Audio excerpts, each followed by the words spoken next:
Turn to 1 Samuel chapter 2 as we continue through 1 Samuel 2. We're going to begin in verse 12. And today, what we're going to see, you see I put in the title, Two Ways, Sinfulness and Faithfulness. And two ways is kind of a theme throughout Scripture. So if you go to the very first Psalm, that actually is an introduction probably to the entire book of Psalms. But Psalm 1 begins to tell you about the way of the righteous and the way of the wicked. The way of the righteous one, he goes and he's led by the rivers and he's planted and he's nourished. And the wicked, the one who's in the path of the wicked man, falls. And so we see this contrast in Psalm 1. But we also see that in the Gospels with Jesus. If you remember in Jesus in the Sermon on the Mount, and he begins to talk and he says, broad is the way that leads to destruction, narrow is the way that leads to righteousness, and few there be that find it. So the point he's saying there is there were two ways there. And so two ways seems to be a pretty common theme. Even this morning in Sunday school, we were looking at Ephesians 2, and they began to talk about how we were in darkness. We were children by nature, children of wrath, and then but God. So there was always that we were either following the prince of the power of the air, or we were following the King of Kings and the Lord of Lords. There was never this in between. There was always just two ways. Even though we think we can make our own way, there's always one master that we're serving. And so here in 1 Samuel 2:12, we begin to see a little bit of a transition. We've been talking about Eli and his sons and his family and Samuel. Just to catch you up a little bit, remember, Hannah was praying that she would have a child. She was really distraught about it. She goes to the temple, she prays. Eli's there, and he thinks she's drunk. And he calls her out, and she says, I'm not drunk, I'm just pouring out my heart to God. And he says, may God grant you. And so she goes to, she lays with her husband, and then they conceive a child. And that child she named Samuel, and she does exactly what she said she was going to do. She takes him back to the temple after he's weaned, and she devotes him to the temple. And last week we looked at Hannah's prayer for those first 11 verses, 10 verses there in chapter 2, and how she worshiped God. But now we have Samuel in the temple, and we're shifting a little bit towards Eli. We'll begin learn a little bit more about him. So follow along in 1 Samuel 2. We're going to begin in verse 12, and we'll read through to the end of the chapter. Now, the sons of Eli were worthless men. All right, that's a pretty strong start. That's not something you want to have said of you, and that is a pretty clear sentence. But let's continue. They were worthless men. They did not know the Lord. The custom of the priest with the people was that when any man offered a sacrifice, the priest's servant would come while the meat was boiling with a three-pronged fork in his hand, and he would thrust it into the pan or kettle or cauldron or pot. All that the fork brought up, the priest would take for himself. This is what they did at Shiloh to all the Israelites who came there. Moreover, before the fat was burned, the priest's servant would come and say to the man who was sacrificing, give meat for the priest to roast, for he would not accept boiled meat from you, but only raw. And if the man said to him, let them burn the fat first, and then take as much as you wish, he would say, no, you must give it now, and if not, I will take it by force. Thus the sin of the young men were very great in the sight of the Lord, for the men treated the offering of the Lord with contempt. But Samuel was ministering before the Lord, a boy clothed with a linen ephod, and his mother used to make for him a little robe and take it to him each year when she went up with her husband to offer the yearly sacrifice. Then Eli would bless Elkanah and his wife and say, may the Lord give you children by this woman for the petition she asked of the Lord. And so then they would return to their home. And indeed the Lord visited Hannah, and she conceived and bore 3 sons and 2 daughters. And the boy Samuel grew in the presence of the Lord. Now Eli was very old, and he kept hearing all that his sons were doing to all Israel, and how they lay with the women who were serving at the entrance to the tent of meeting. And he said to them, why do you do such things? For I hear of your evil dealings from all the people. No, my sons, it's not a good report that I hear from the people of the Lord spreading abroad. If someone sins against a man, God will mediate for him. But if someone sins against the Lord, who can intercede for him? They would not listen to the voice of their father, for it was the will of the Lord to put them to death. And now the boy Samuel continued to grow both in stature and in favor with the Lord, and also with man. And there came a man of God to Eli, and he said to him, thus says the Lord, did I indeed reveal myself to the house of your father when they were in Egypt, subjected to the house of Pharaoh? Did I choose him out of all the tribes of Israel to be my priest, to go up to my altar, to burn incense, to wear an ephod before me? I gave to the house of your father all my offerings by fire from the people of Israel. Why then do you scorn my sacrifices and my offerings that I commanded for my dwelling, and honor your sons above me by fattening yourselves on the choicest parts of every offering of my good people, Israel? Therefore, the Lord, the God of Israel, declares, I promised that your house and the house of your father should go in and out before me forever. But now the Lord declares, far be it from me. For those who honor me I will honor, and those who despise me shall be lightly esteemed. Behold, the days are coming when I will cut off your strength and the strength of your father's house, so that there will not be an old man in your house. And then in distress you will look with an envious eye on all the prosperity that shall be bestowed on Israel. And there shall not be an old man in your house forever. The only one of you whom I shall not cut off from my altar shall be spared to weep his eyes out, to grieve his heart, and all the descendants of your house shall die by the sword of men. And this shall come to pass upon your two sons, Hophni and Phinehas, shall be the sign to you. Both of them shall die on the same day. And when I will raise up for myself a faithful priest, who shall do according to what is in my heart and in my mind, and I will build him a sure house, and he shall go in and out before my anointed forever. And everyone who is left in your house shall come to implore him for a piece of silver or a loaf of bread, and shall say, please put me in one of the priest's plates, that I may eat and morsel of that bread. Let's pray. Father, as we see this story, I pray that you speak in and through it. That you do. In Jesus' name we pray. Amen. The first contrast we see here, I'm telling you there's two ways. The first one we see is sin versus service. Sin versus service. And we see that in verses 12 through 21, this very first section. And as I already said, it starts out pretty strong, right? Eli's sons were worthless men. And he even goes on, he says, and they did not know the Lord. Now that's crazy to think about because they were the priests, right? These are the very people that they should be looking to, in a sense, for spiritual guidance. And yet he said they didn't even know Him. They didn't serve the Lord. They didn't know the Lord. They were in the position. They wore the clothes. They did everything that made them look like priests, but they didn't know God. And he begins to explain why. Right? They were responsible for the sacrificial process, and what they did was they perverted it. He says all the Israelites that came to Shiloh, what would happen is they would be boiling the meat. They'd stick the fork in, pull it out, whatever stayed on the fork, they would eat. And then, what's even worse is right after that, they said that they come up to a man who had meat, and they asked, hey, I don't want any boiled meat, because I want raw meat too, right? You put raw meat on the grill. What they wanted was a nice T-bone, and they wanted a nice T-bone with a nice ring of fat around it. That's exactly what they were going for. And so he's sitting here and he says, well, I'll give you the meat, but the fat's supposed to be burned first. And they would threaten the man and say, no, you give it to me now. And so this seems like an odd thing to just make a big deal about, but think about what they were doing. God said that their sin was very great in the sight of the Lord. Now, it's not just because they were messing with food, but it's because they were trampling on the very things that symbolized, at least, atonement, forgiveness, spirituality. They were trampling on the things of God. Right? Things that mattered the most, and these people were coming for these times of offering, these spiritual times, and they were treating it with contempt. They were laughing at it. This wasn't just they were breaking a food law. No, they were breaking a much bigger one. And so what they were doing was, in a sense, because they didn't know God, were worthless men, what they were doing was very, very grave. And they did it continually. But then we pick up Samuel.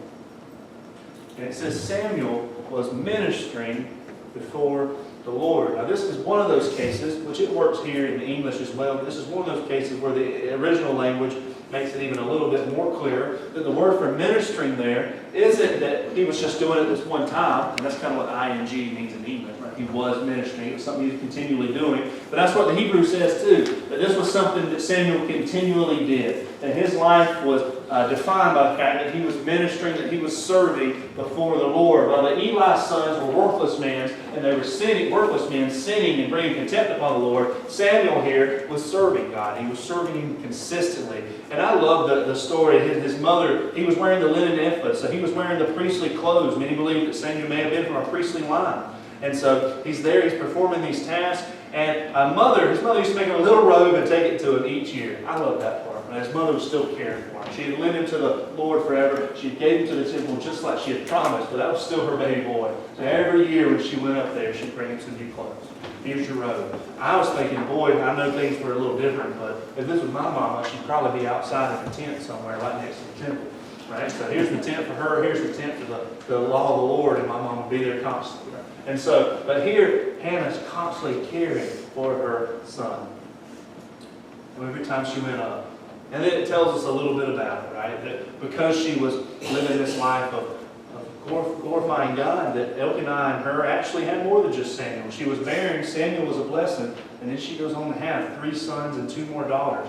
But it tells us that the boy Samuel grew in the presence of the Lord. So here we already see that it's all, 1 Samuel's already showing a transition. The entire chapter contrasts the 2 ways, the ways of Eli and the ways of Samuel. Any of you have your favorite fast food restaurant? Yes? No? But so, one thing about fast food restaurants is, maybe you don't pay attention, maybe it's just different for you each time, but me, I pay attention to like Zaxby's. I love Zaxby's. It's really good. And they're pretty consistent about giving me my food, but what they are never consistent on, you might be different, is giving me my sauces. Right? So I go through and I ask for a certain sauce, and I ask for an extra one. It may or may not be in there. And if you've been on the Zaxby's on Hudson Boulevard, especially after church, it's always wrapped around it. And so there ain't time to be sitting there going through your food. So me and Nicole, when we order, we just go with the understanding that we're going to go home, and if the sauce ain't there, we'll squirt some ranch when we get home. Right? But regardless, we're just going to take it up for granted that Zaxby's might let us down in that area. However, Chick-fil-A, they never mess up. And when they do, I ain't even mad at them. Right? I can go to McDonald's and not have a whole cheeseburger, and I'm thinking, McDonald's. But Chick-fil-A, if I go to Chick-fil-A, I can probably count on one hand how many times they messed up my order. And you can make some complicated orders at Chick-fil-A. I want the chicken sandwich, no pickles, please add cheese, half and half sweet tea. I want this sauce, this sauce, this sauce. And all these different things, and they almost always get it right. If I say, I probably count on one hand how many times they've messed it up. But I can remember the times they have messed it up. They're so consistently good that I think that was a fluke. Ain't nothing wrong with that. Everybody makes mistakes. I forgive you, Chick-fil-A. And even though they are the Christian chicken, even if they weren't, we would still go there. Why? Because they're so good at what they do. They're consistently good service, and they're consistently good food. Now, if you don't like Chick-fil-A, you're a sinner and you need to repent. I was just kidding. But no, and when I think about that, though, and it's true, and now y'all hear me laugh, but we know it the case. There's some fast food restaurants you just can't count on, and Chick-fil-A is one you sort of almost always can. There's people you almost always can't count on, and there's some that most of the time you can, and when they let you down, you really don't bother with that either. And what's the key here? Consistency. Consistency. Consistency matters. And what was happening here in these 2 ways of sin and service was not, don't let me paint the picture that Samuel was perfect. Now, the Bible's not telling us all about Samuel's sins, but we know Samuel was a sinner. Why? Because he was a heathen. So the idea isn't here is perfect Samuel and worthless Eli and his children. No. Rather, what marked Eli's worthless sons' lives? Sin, and more sin. They contempt the things of God. They didn't care. They were rebellious. And meanwhile, Samuel, he probably messed up a good bit. I picture when his mama brings him that little robe, he probably was embarrassed by her sometimes. He's get off me, Mom. I don't want your robe. Maybe he was joking, being a little brat sometimes in the temple. He was a kid, y'all. He was running around in the tabernacle. He was a kid. And yet, Samuel was considered growing in stature in the Lord. Why? Because what was he doing consistently? Ministry. Before the Lord, serving, doing the things that he ought to be doing. He wasn't perfect, but he was consistent. What marks our lives as Christians should be consistency. Perfection doesn't matter, consistency does. The question we have to constantly ask ourselves is what defines us? If people look at us, do they think about sin, or do they think about, I won't even say righteousness, but we'll say righteousness. Let's say that. But maybe even better, do they think about Jesus? Right. When they think of us, do they think about the faith that you have, or do they think about how awful you are? When they see us come out of church, are we immediately labeled the hypocrites, or can we be the hypocrites that are most of the time serving God? So let's just be honest. Each and every one of us is a hypocrite because none of us is perfect. Right? Each and every one of us fail. But consistency is what matters. I heard this question, but this is another question we can ask ourselves, and I think it's a hard one. If you didn't know Christ, would your life look the same? If you didn't know Jesus, would your life look the same? And if the answer is yes, You might need to know him. You definitely have some things you might need to get fixed up. That you need to be praying about, that you need to keep letting him know. That you might need to know him. Eli's sons did not know the Lord, and they were consistently sinful. They wore the religious garb, they played the part, but they were far from him. We can fall into that very same trap. But when Christ comes in, he changes everything about us. And so even though I might be a little more consistent than I was right when I was first saved, I'm not near as consistent as I hope to be one day. We're going to continue to grow in stature. So we see the first way of sin and then service. But then, right after that, we see a rebuke and respect. A rebuke and respect. What happens is it tells us that Eli was very old, making that point, and he kept hearing everything that was happening with his sons. And it almost paints the picture that Eli heard about it and didn't know about it, and when he heard about it, he was just appalled, and he went and found them. And that could be very true. But here's the thing, was Eli, what's the word I'm looking for here? Without fault? Because he just didn't know. He was missing something pretty obvious. He was either being intentionally blind to what was going on, or what the Bible tends to lead itself to, and we find out a little bit later in the chapter, is that he were letting these things happen. Sometimes even partaking in the very sins of his sons, because he didn't want to rebuke them. Then we get to this point, and he finally does. He heard what they were doing, and then their sin was worse. Not only were they treating the offering with contempt, but it was talking about they were laying with women who were sitting at the tent of meeting. So they were committing acts of sexual immorality. And he said to them, why do you do these things? Everybody's talking about it. It's all spread everywhere now. I'm hearing, why are you doing these things, sons? And then he gives them a pretty good analogy. It's a pretty good lesson, right? He says, if you sin against another person, then both of you may be wrong in some sense, and somebody come in and mediate between the two of you and solve it. He said, but if you sinned against God, here's the kicker, y'all, God's never wrong. Right? There's never something on his part that he's messed up on. There's never something that we can hold up and say, well, you didn't do this, or this, and there's no chance for intercession, at least not here. He says, if you're standing before God and you messed up and there's a judgment, there's no jury that you can buy, there's nothing you can do. He's perfect, holy, and righteous, and you lose.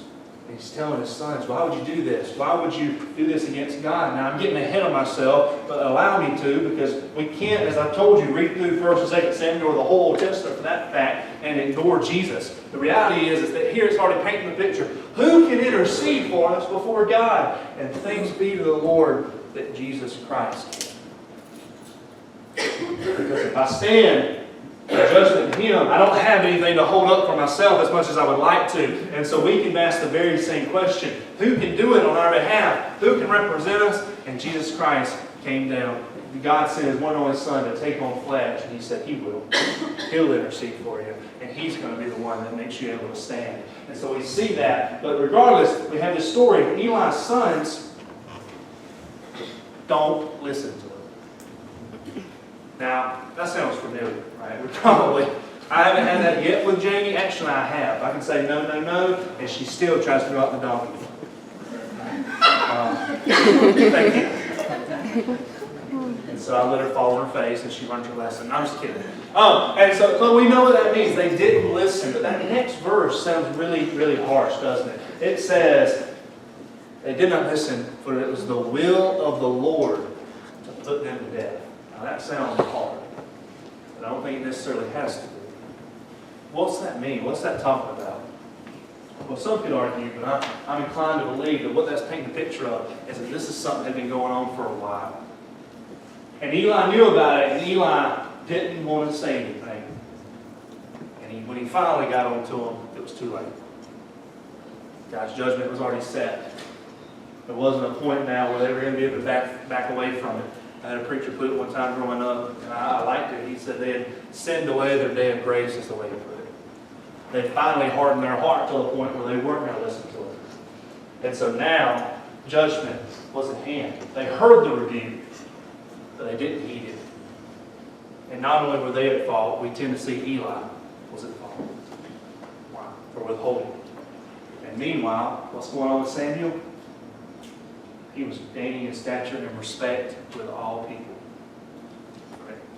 People were beginning to respect him. They were talking good about him. They were talking bad about Eli's son. Why? That consistency. He was consistently serving God, doing the things for God. One of the hardest things can be a rebuke, right? It's never fun. It ain't even a good word, right? It's not got positive connotations to it, but it is a good thing, especially at times. I think back to a friend of mine, and not only is it hard to rebuke somebody, it's really hard to sometimes do it to family. That's what Eli was running into. It's really hard to rebuke family. And so this friend of mine, he had a brother, and he's a Christian. My friend's a Christian, and he's actually a pastor. And so he's a pastor friend of mine. His brother's a Christian. They were very close, much closer than like me and my brother, because we love each other, but he needs to stay in Indianapolis. I'm just kidding. If you ever watch this, I didn't mean that. That's too far. An hour is enough. Anyways, but we don't get along that well, but we do. We love one another. Him and his brother, they're close enough in the age where they were always hanging out, they were always talking, they would call each other on the phone, and they were really, really close. And his brother had a plan. He said, hey, I'm going on a road trip. I'm going to go, I don't know, he was going out to Boston or something like that. And he said, okay, that sounds great. And he says, I'm going with my girlfriend. It was his long-term girlfriend that was just them two going. And this really tore my friend up. Because why? Because he knew how much purity mattered. He knew what God teaches. And he knew that his brother was a Christian, and this was going to put him in a compromising situation. It wasn't going to be good for him physically or spiritually. That this was going to be a bad thing. And many probably would just say, well, it's not me. I can't do it for him. But he said, I can't just let it go. I've got to tell him. And so he did. He said, you know you shouldn't go on that trip. You shouldn't go on that trip. Now, I don't know, I can't remember what happened. I don't remember exactly what happened, but I know that had to be a hard conversation. But I know this much, they're still close today. They still talk to one another all the time. And he did that. Why? Because he loved his brother so much. He was willing to tell him something that was a hard truth. You said to see here that Eli was withholding a hard truth from his sons. But in doing so, he was really demonstrating a lack of love.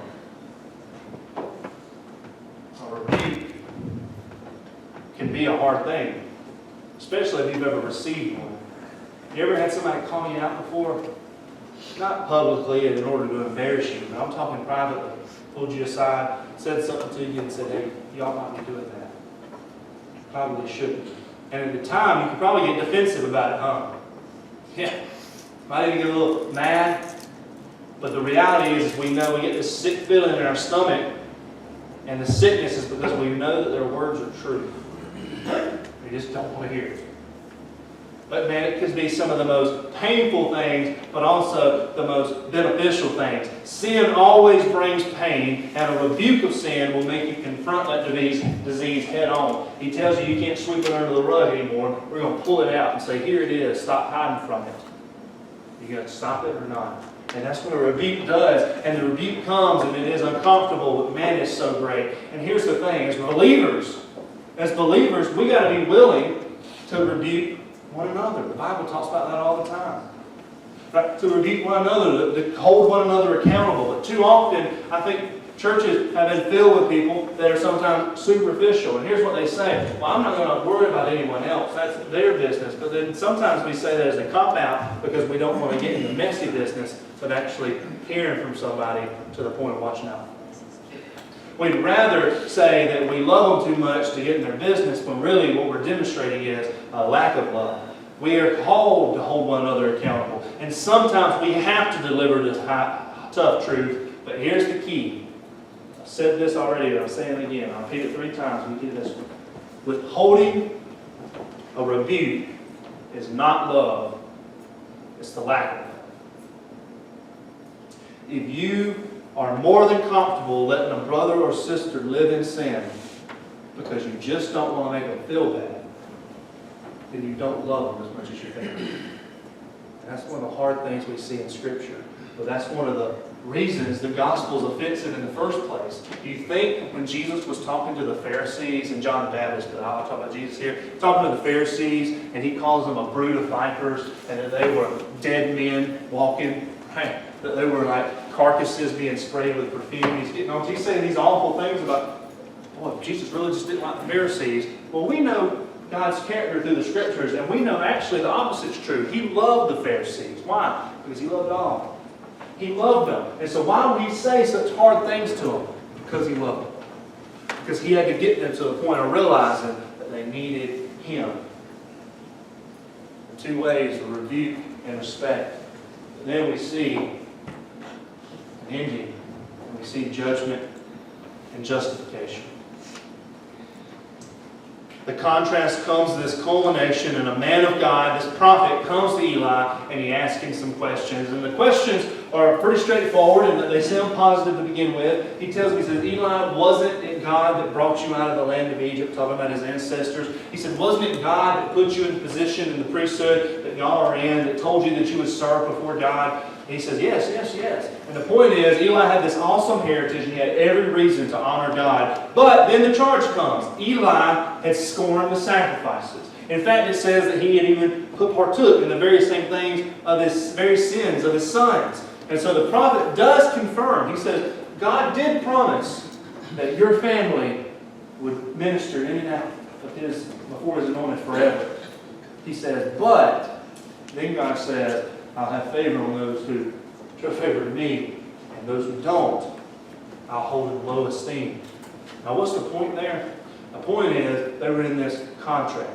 They had broke their end of the deal, and so God was under no obligation to keep His. Now, this is a side note again, but hey, just like the last one, it's about Jesus. So listen up. We didn't have anybody that could intercede for us but Christ. And then, y'all, I'm so, so thankful that my salvation isn't conditional. When I tell you that Jesus is our only hope and that it's grace alone that saves us, it means that He's the one responsible for holding up that end of the deal, and He already has. And so what I have is a completed salvation. There's not going to be some point in my life where I can do something and God says, well, you know what? That was one sin too many. God only paid for so many, right? He gave you a credit, and you ran past your credits, and now you got to get it again. Or actually, you don't have any hope. You're done now. You broke your end of the deal, and so I've lost you. Because, y'all, I'm convinced, as great as we may think we are sometimes, we know how often we fall. And sometimes we say, yeah, but we don't sin as much as that person over there. Does that matter? No.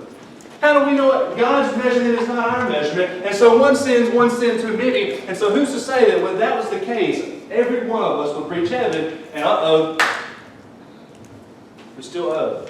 We did too much. We didn't hold our end of the deal, and we failed. And so what is so awesome about the great hope that we have in Jesus Christ and His blood, and we talk about, are you washed in the blood of the Lamb? When that roll is caught up yonder, and why my name's written down, is because He holds up the end of the deal for me, and it's not conditioned upon anything that I can do. And so that when I stand there, I say, but by the grace of God, thank you so much for grace that covered me and made me white as snow. He's the one that intercedes, and He's the one that comes in and makes it unconditional for us. But here we see that they're getting in trouble. They end the deal, and the judgment is a harsh one. Eli's told that his family will no longer have elders, and what that means is there's going to be no men that live old enough to ever reach these positions of esteem again. There's not going to be this patriarch that takes place in his family ever again. And then he says both of his sons are going to die on the same day, and we actually see that take place in just a few chapters. Eli's going to be allowed to witness it. And he says the time of his family as the high priest would be over. Judgment is swift on Eli's household. But then we see this contrast, justification. I love what it says in verse 35. And I will raise up for myself a faithful priest who shall do according to what is in my heart and in my mind, and I will build him a sure house, and he shall go in and out before my anointed forever. Now, God's going to raise up a faithful priest, and in some sense, this is Samuel. And it does maybe immediately look forward to Zadok, who comes later as a restoration of this priesthood. But, when we read those words, I hope you read it and you just bells go off and light bulbs go off and think these words are way too great for any of these men. The faithful priest that God's going to raise up is ultimately Jesus Christ. the only priest that's ever going to serve forever is the great high priest, the one who came and intercedes for us. And he raises him up, and he's faithful to the end, and he is before the anointed forever, and he's the reason we get to be with God. It matters who you know. I was talking to Caleb and poking fun at him about this PHP game and Christy's son. I was thinking, man, Hannah don't get a chance to whoop up on him. But no, I heard the VHP and Hannah game got rained out. And I like rivalries. And when we were in North Carolina, there was this rivalry. And it was we were in a town called Fuquay Arena. So if you've ever heard of Fuquay Arena, if you don't know where that's at, just go to Raleigh and head south a little bit. So Fuquay Arena, and there was this team called Middle Creek. And Middle Creek was like the powerhouse. And Fuquay Arena this year was actually pretty good. And our church at the time fed the football team every Friday. It was expensive, but it was fun.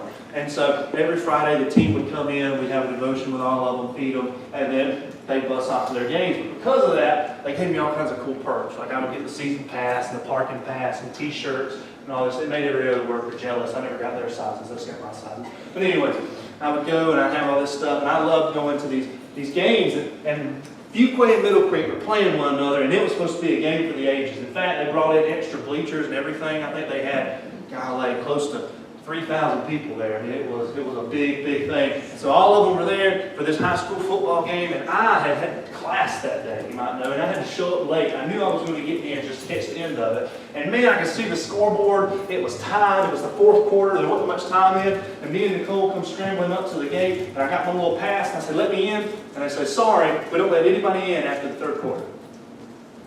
And there was a lot of people outside mad, because apparently we weren't the only ones. So there was a group of them out there, and they were looking through the fence, kind of mad they couldn't get in. And so we don't let people in after the third quarter. And I was like, what kind of junk is this? And I told them who I was and tried to say, hey, I'm from Fuquay Baptist, we feed the team. Don't care, right? They didn't listen to anything. But it just so happens, we had a man at our church, he was one of our deacons, and he was the baseball coach there for like 30 years. And he still was. And so he was well respected in that school and in the community. And I knew he always worked the booth. So I went back, pulled out my phone, called Milton, said, Milton, these mean people won't let me in the game. And all of a sudden, athletic director comes out the fence and he says, Dalton, Nicole, and we raise our hand. He's like, y'all come with me. You know, you should have seen the anger on all those other people's faces. But we're like, all right, here we go. We walked in, they let us in, and it was standing room only, and we got to see Fuquay lose by field goal. It was great. And so I remember thinking about that, and I was like, boy, feels pretty good. I know people. Right? I can get into this high school football game now because I know somebody.